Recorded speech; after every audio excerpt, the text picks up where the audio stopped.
का उर्दू खबरनामा लेकर मैं आपका मेजबान गौहर कुछ आपकी खिदमत में हाजिर। तफसीलात से पहले सुर्खियों पर एक नजर। मरकजी वजीर कानून इंसाफ का अनंतनाग दौरा, कहा जम्मू कश्मीर की आवाम के साथ 70 सालों से हुई नाइंसाफी, गिनाओं ने जुर्म के मुकदमात की समाअत के लिए खुसूसी अदालतें कायम किया है। एलजी मनोज सिन्हा ने कृषि मेले का किया इफ्तिताह, जम्मू कश्मीर की तरक्की में किसानों का अहम रोल, कहा जदीद तकनीक और जदीद आलात की जरूरत।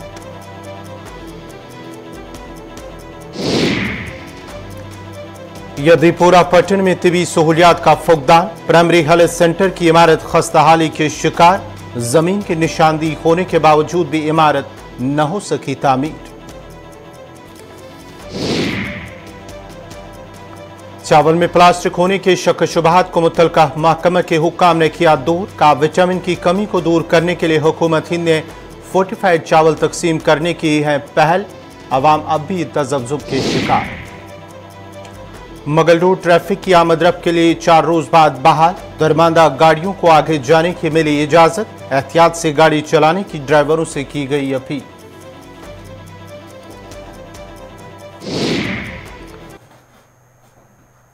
और अब पेश खबरों की तफसील। जम्मू कश्मीर के एलजी मनोज सिन्हा ने आज कृषि मेले का इफ्तिताह किया, जिस दौरान उन्होंने अपने खिताब में कहा कि जम्मू कश्मीर की तरक्की में किसानों का एक अहम रोल है।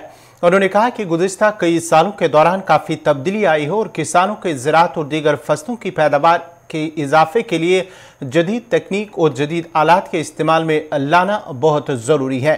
एलजी ने मज़ीद कहा कि ज़राअत और किसान हुकूमत की अवलीन तरजीह हैं। गुज़श्ता 2 सालों में किसानों की आमदनी बढ़ाने, खुराक की हिफाजत को यकीनी बनाने और उनकी इक्तिसादी तरक्की को तेज़ करने के लिए जम्मू कश्मीर के ज़रिए और इससे मुंसलिक शोबों को तब्दील करने के लिए एक साजगार माहौल बनाया गया है। मेले में मुख्तलिफ स्टॉल्स भी लगाए गए थे, जिनका एलजी ने आज खुद मुआयना भी किया है।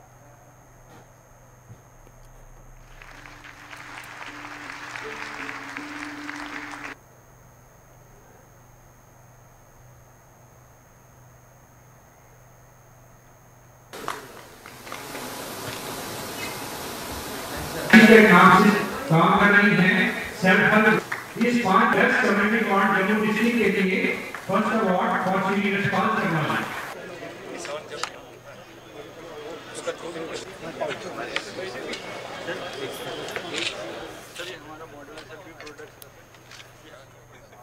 किसान भाइयों के लिए तैयार किए गई नीतियों के रोड मैप में ऐसा न हो, इसका हर संभव प्रयास किया जा रहा है। मैं भी 3-4 दिन पहले माननीय प्रधानमंत्री जी से मिला था। डुल्लू साहब ने ही मुझे कहा कि आपको मिलना चाहिए। उन्हें भी मैंने विस्तार से इस अपेक्स कमेटी के बारे में चर्चा की और उनसे निवेदन किया कि हमें आपके सहायता की जरूरत है।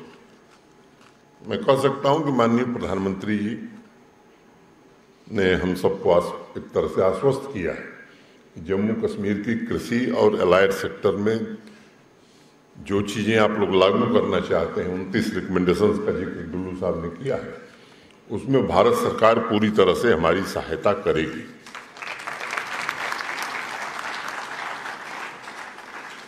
हम सब ये कोशिश जरूर करेंगे और मुझे यकीन है कि जम्मू कश्मीर में 9 किसान पथ का हमारा संकल्प जो है, हमारा मतलब जम्मू कश्मीर के किसानों का, और बताया भी मेरे पहले कहा गया है कि लगभग 70% लोग इससे जुड़े हुए हैं, 13 लाख से ज़्यादा परिवार।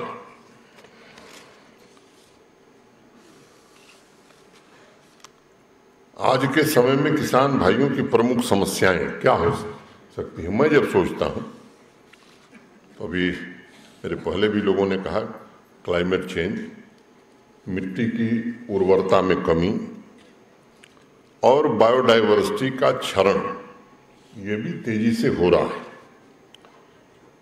दूसरा, इनकम तो बढ़ रही है लेकिन इनपुट कॉस्ट भी बढ़ रही है और कंज्यूमर की डिमांड भी हर साल बदल रही है। अब वो भी क्वालिटी की बात करने लगा है। अब इनपुट की तुलना में आउटपुट बढ़ाने की चुनौती बरकरार है, जिसका समाधान इस रिकमेंडेशन में करने की कोशिश की गई है। एग्रीकल्चर में कंपटीशन आया है, तकनीक का इस्तेमाल बढ़ा है, लेकिन बिना मैकेनाइजेशन और नई तकनीक के खेती मुश्किल होती जा रही है। मरकजी वज़ीर कानून किरण रिजिजू ने कहा है कि कश्मीर पर मेरा मजमून मेरे अपने अल्फाज नहीं है, पंडित नेहरू और उस वक्त के तमाम हुकूमती तबादलों का पार्लिमानी रिकॉर्ड है। बदकिस्मती से सच को 70 सालों से ज्यादा अरसे तक दबाया और छुपाया गया। मैंने इसे लोगों के सामने लाया क्योंकि हम तारीख को नहीं बदल सकते। मरकजी वज़ीर कानून रिजिजू ने जनूबी कश्मीर के अनंतनाग का दौरा करते हुए उन्होंने मजीद कहा कि मरकजी हुकूमत है जिसने मुल्क में गिराने जुर्म के मुकदमात की समाअत के लिए खुसूसी अदालतें कायम करने का इंतजाम किया है। उन्होंने कहा कि हमने मुल्क में गिराने जुर्म, अस्मत दरी, बच्चों के कत्ल और ख़वातीन के खिलाफ जराइम की समाअत के लिए खुसूसी अदालतें कायम करने का इंतजाम किया है। हमने पोक्सो एक्ट के तहत फास्ट ट्रैक अदालतों और फास्ट ट्रैक खुसूसी अदालतों का रोड मैप बनाया है। हम 2018 में फौजदारी तरमीम बिल लाए थे। कानून के मजबूत होने की जरूरत के बारे में बात करते हुए वजीर ने कहा कि कोई भी जुर्म होता है, जो भी मुजरिम हो, कानून को उनके साथ सख्ती से निमटना चाहिए।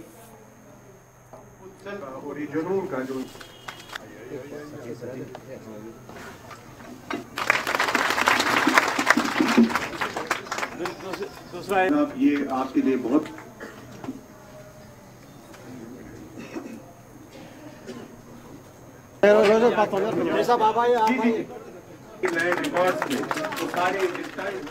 मैंने कश्मीर के बारे में जो लेख लिखा वो मेरा अपना शब्द नहीं है, वो पंडित जवाहरलाल नेहरू का पार्लियामेंट का रिकॉर्ड और उस समय सरकारी जितना भी जो आदान प्रदान हुए हैं वही मैंने लिखा है।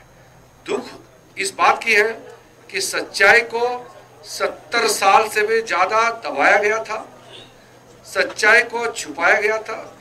उसको मैंने लोगों के सामने में लेकर के आने का काम किया है, क्योंकि इतिहास को हम नहीं बदल सकते। इतिहास उसी इतिहास के रूप में ही पेश किया जाना चाहिए, ना कि किसी के अपने सोच के हिसाब से। इसलिए कश्मीर को लेकर के जो इतिहास दबाया गया था उसको उजागर करने का काम मैंने किया है, क्योंकि कश्मीर के लोगों ने बहुत जुल्म देखे हैं, बहुत तकलीफें देखे हैं। अब वक्त आ गया है कश्मीर के लोगों को मरम्मत करना चाहिए। कश्मीर के लोगों के जहन में प्यार चाहिए, मोहब्बत चाहिए, मदद चाहिए। इसलिए सच्चाई को सामने में रखते हुए कश्मीर के लिए मोदी जी की सरकार आगे चल रहा है। उसी को आगे बढ़ाने के लिए आज मैं यहाँ इस गांव में खुर्द किचरू में भी आया हूँ। इसी इलेक्शन कमीशन लॉ मिनिस्ट्री को रिपोर्ट करते हैं। मैं इलेक्शन कमीशन का भी एडमिनिस्ट्रेटिव मंत्री होने के नाते मैं कहना चाहता हूँ, इलेक्शन कमीशन ऑफ इंडिया निष्पक्ष है, ये बिल्कुल इंडिपेंडेंट भी है और ये ट्रांसपेरेंट भी है और एम्पावर्ड भी है। सरकार मदद करते हैं इलेक्शन कमीशन को, क्योंकि सरकार के सपोर्ट के बिना तो ना कोर्ट चल सकते हैं, ना कोई संस्था चल सकते हैं।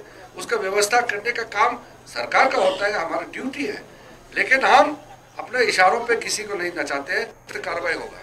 क्योंकि बहुत सालों तक कश्मीर के लोगों ने जुल्म देखा है, उन्होंने किस तरीके से अपना जिंदगी जिया है, मुश्किल हालात में जैसे जिंदगी गुजारे हैं हमने देखे हैं।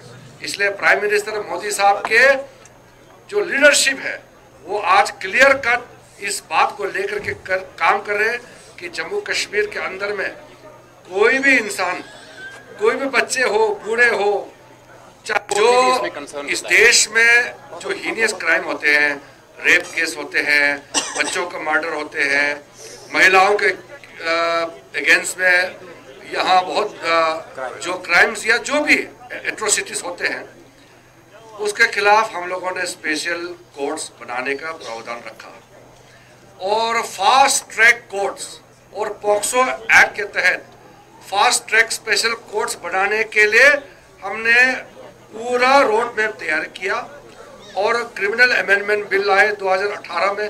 मैं खुद गृह राज्य मंत्री थे, मैंने ही इंट्रोड्यूस कराया था। मोदी जी का जो सोच वादी के मुख्तलिफ इलाकों से महकमे फूड की जानिब से सरकारी गाछों पर सप्लाई हो रहे चावल में प्लास्टिक चावल होने की शिकायत मौसूल होने के बाद assistant director food Mushtaq Ahmad Wani का कहना है कि ये प्लास्टिक के चावल नहीं है। लोग कम तादाद में calcium, folic acid, vitamin B12 ले रहे हैं, जिसकी वजह से लोगों में कमी हो रही है। अब हुकूमत हिंद ने फोर्टिफाइड चावल तकसीम करने की पहल की है, जिसमें अज्जा शामिल है, ताहम लोग अब भी तजब्जुब के शिकार हैं। देखिए, ऐसा कोई प्लास्टिक चावल नहीं है। हमने लास्ट मंथ में भी एक प्रोग्राम किया है। गवर्नमेंट इंडिया से भी कुछ लोग आए थे जिन्होंने एक अवेयरनेस प्रोग्राम भी यहाँ किया था, ये लोगों को बताने के लिए कि ये कोई प्लास्टिक राइस है। थोड़ा बहुत मात्रा है इस राइस में, हम ये डालते हैं, जिसमें ये जो राइस आपको जो दिख रहा है, थोड़ा सा लंबा सा नॉर्मल राइस से दिख रहा है। बेसिकली इसको हमने एक प्रोसेस के ज़रिए ये ऐसे होता है, और इसमें फॉलिक एसिड है, इसमें विटामिन B12 है, इसमें ऐसे कुछ कैल्शियम के बहुत से ऐसे कुछ मात्राएं मौजूद आपको मिलेंगी, जिससे इंसान को, अगर आपको पता होगा कि एक एज के बाद कैल्शियम की कमियां हड्डियों में इंसान को महसूस होती हैं, लेकिन हम क्या करते हैं, हम वो कैल्शियम नहीं खाते। गवर्नमेंट ऑफ इंडिया ने ये अभी एक अच्छा सा ये जो कदम उठाया है, उसमें उन्होंने ये किया है कि हम फॉलिक एसिड और विटामिन B12 और बाकी जो मात्रा इसमें राइस में हमने थोड़ा बहुत डाले हैं, ये खाली आम लोगों के लिए भी नहीं, उन लोगों के लिए भी अच्छा है जो लैक्टेशन मदर्स हैं या जिनको ऑस्टियोआर्थराइटिस होता है, हड्डियों में कोई प्रॉब्लम्स होते हैं, बहुत से ऐसे, क्योंकि एक एज के बाद इंसान के बहुत से ऐसे चीज़ें होती हैं जिनकी कमियां महसूस होती हैं, जिनके लिए हमें एक सप्लीमेंट लेने की ज़रूरत पड़ती है। लेकिन गवर्नमेंट ऑफ इंडिया ने एक इनिशिएटिव लिया है जिसमें हमें चावल के ज़रिए आपको जिसको आप प्लास्टिक राइस कहते हैं, वो कोई प्लास्टिक राइस नहीं है, एक प्रोसेस है, थोड़ा बहुत चावल के साथ आपको मौजूद मिलेगा। लास्ट टाइम अगर आपने देखा होगा, मैंने इसको दूरदर्शन न्यूज़ में भी हमने इसको लोगों तक पहुँचाने की कोशिश की है, हमने प्रिंट मीडिया में भी लोगों तक पहुँचाने की कोशिश की है, और हम कोशिश कर रहे हैं कि केबल के ज़रिए भी हम लोगों तक पहुँचाए कि इसमें हम क्या क्या चीज़ें इसमें होती हैं। कोई प्लास्टिक राइस नहीं है। पहले लोगों को मैं ये बोलना चाहता हूँ, प्लीज़ ऐसा कुछ नहीं है जो लोग आपको ये कह रहे हैं कि ये प्लास्टिक राइस है, वो नहीं है, ऐसा कुछ नहीं है। इसमें आपको बेनिफिट और ज़्यादा मिला, इसमें गवर्नमेंट को ज़्यादा पैसा लगते हैं ये चीज़ें डालने के लिए। नॉर्मल राइस से भी इसमें जो प्रोसेसिंग होती है, थोड़ा बहुत जितनी भी हम प्रोसेसिंग करते हैं, इसमें और पैसे लगते हैं हमें, ताकि लोगों की सेहत अच्छी। नाजरीन, खबरनामा जारी रहेगा। यहाँ पे छोटा सा तिजारती वक्फा।